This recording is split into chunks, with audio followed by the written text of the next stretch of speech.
नमस्कार। जंजवार के लिए मैं राहुल। इस वक्त मैं भागलपुर में हूँ और हम इस वक्त चंद्रेश जी के साथ हैं, वरिष्ठ पत्रकार हैं और इन्होंने काफ़ी भागलपुर पे काम किया है।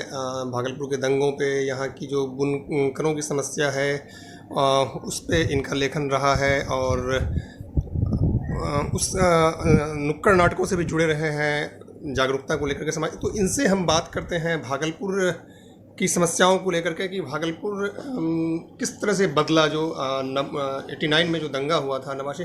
सर बताएं क्या उससे किस तरह से भागलपुर प्रभावित हुआ, जो भागलपुर की एक पहचान, एक सिल्क सिटी।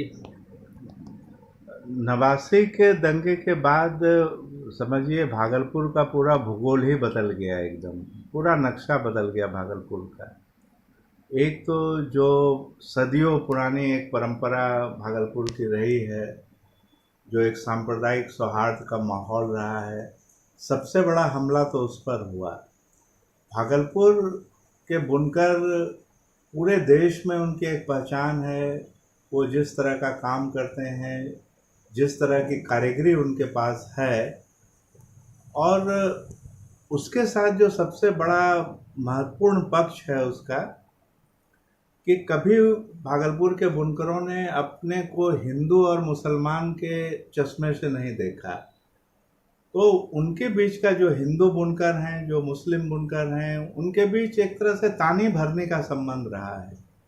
नवासी के दंगे ने इसको पूरी तरह से तार तार कर दिया और उसके बाद जो एक अविश्वास का माहौल उभरा, उसकी भरपाई अभी तक नहीं हो पाई है। कोशिशें हो रही हैं, लगातार लोगों का मिलना जुलना हो रहा है, लेकिन वो इतनी गहरी परत है उस अविश्वास की कि उसको मिटा पाना, उसको पाट देना थोड़ा सा मुश्किल लग रहा है। हो सकता है इस समय के साथ वह जख्म भर जाए और भागलपुर, जो पुराना भागलपुर था, भागलपुर की जो अपनी एक खासियत थी, उसकी जो अपनी एक पहचान थी, जो एक गंगा जमनी तहजीब जिसको आप कर सकते हैं, शायद वो फिर से लौटे। तो भागलपुर के लिए यह एक ऐतिहासिक दिन होगा और हम सब लोग, पूरे भागलपुर के लोग उस दिन का इंतज़ार कर रहे हैं और उस दिशा में लगातार कोशिशें भी हो रही हैं।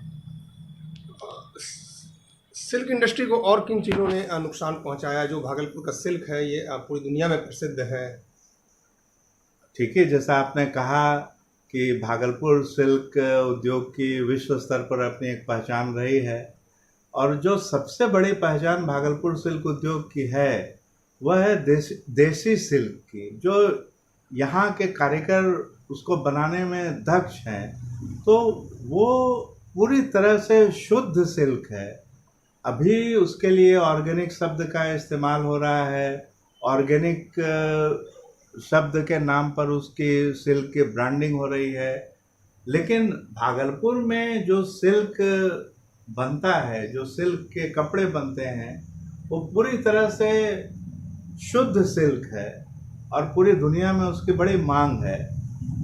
नवासी दंगा के ठीक पहले उस पहचान को पूरी तरह से यहाँ एक जो तस्करों का सिंडिकेट था, जब से ये चाइनीज़ और कोरियाई धागे का आगमन शुरू हुआ, उसने उसको छिन्न भिन्न कर दिया भागलपुर के सिल्क उद्योग को। तो भागलपुर के सिल्क की जो अपनी पहचान थी, वो पहचान अब पूरी तरह से धूमिल हो गई है। अब भागलपुर सिल्क उद्योग में चीनी या कोरियाई जो भी कह लें, उसी धागे से जो कपड़े तैयार होते हैं, अभी उन्हीं का बोलबाला है। और चूँकि वो सस्ता पड़ता है, वो अपेक्षाकृत थोड़ा टिकाऊ भी होता है, लेकिन जो भागलपुरी सिल्क की अपनी पहचान थी, वो पहचान पूरी तरह से खत्म हो चुकी है।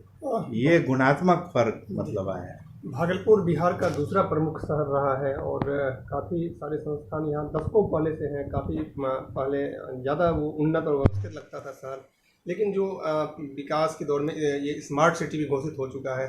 तो कहाँ ये कौन सी ऐसी स्थिति बनी कि शहर इतना बदहाल और अव्यवस्थित हो गया है?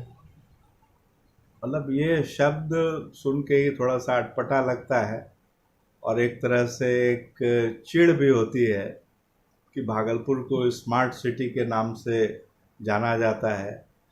दरअसल इस शहर का होने के बाद भी इस सच को स्वीकार करने में मुझे ज़रा भी झिझक नहीं है कि भागलपुर शहर की पहचान तो अब एक गंदे शहर के रूप में होती है।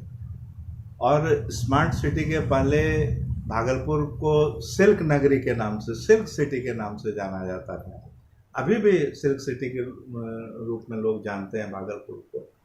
लेकिन सिल्क सिटी के पीछे की जो गंदगी है, सिल्क सिटी के पीछे की जो त्रासदी है, उसकी कभी चर्चा नहीं होती है।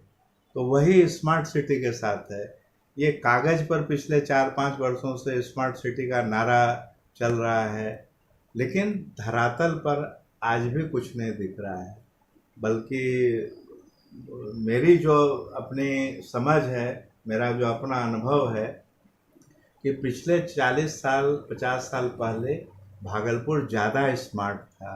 भागलपुर अब के बनिस्बत ज़्यादा व्यवस्थित था। अब तो पूरे शहर में कुव्यवस्था है, जाम की स्थिति है, सड़कें टूटी फूटी हैं, नाले की सफाई नहीं होती है, पूरे शहर में गंदगी का अंबार है। तो दुख भी होता है कि मैं जिस शहर में पिछले कई दशक से रह रहा हूँ, जहाँ मेरा बचपन गुजरा है, वो शहर, वो पुराने दिन अभी से ज़्यादा बेहतर थे।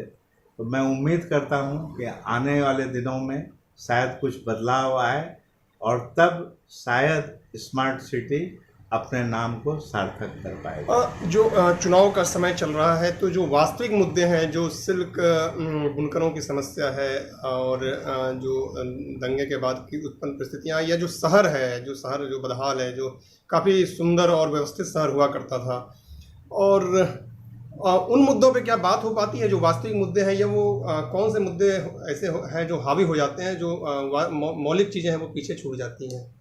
कभी भी हमने ऐसा नहीं देखा है कि यह कोई चुनाव का मुद्दा बने। मतलब बुनकर तो कभी चुनाव का मुद्दा बनते ही नहीं है। सिल्क धागे की उपलब्धता को लेकर कभी उसकी चर्चा नहीं होती है। शहर की समस्याओं को लेकर कभी चर्चा नहीं होती है। तो जो भी चुनाव होते हैं, पिछले कम से कम 2-3 चुनाव में ये एक नई स्थिति देखने को आ रही है। विकास के नाम पर वोट मांगा जाता है, लेकिन विकास क्या है, किसका विकास हो रहा है, ये जो मूल समस्या है उस पर कभी चर्चा नहीं होती है। तो विकास अपने आप में एक भ्रम पैदा करने वाला शब्द है। दरअसल इस शहर के विकास से जो जुड़े हुए मुद्दे हैं, कभी भी चुनाव में उसको मुद्दा नहीं बनाया जाता है। और यही कारण है कि यहाँ के जो स्थानीय जनप्रतिनिधि हैं, चाहे वो स्थानीय सांसद हैं या स्थानीय विधायक हैं, वो कभी इन सवालों को लेकर मुद्दा नहीं बनाते हैं, ना इन सवालों को लेकर कभी लोगों के बीच जाते हैं। तो आपने सुना चंद्रेश जी को, और उन्होंने बताया कि किस तरह से भागलपुर जो एक काफ़ी खूबसूरत शहर हुआ करता था और काफ़ी व्यवस्थित शहर होता था, और यहाँ का सिल्क जो है पूरी दुनिया में प्रसिद्ध था, किस तरह से वो अपनी शहर जो है पहचान खोता गया। और 31 साल पहले जो एक दंगा हुआ था, उसने शहर को बहुत गहरे प्रभावित किया। मैं जंजवार के लिए राहुल, भागलपुर से।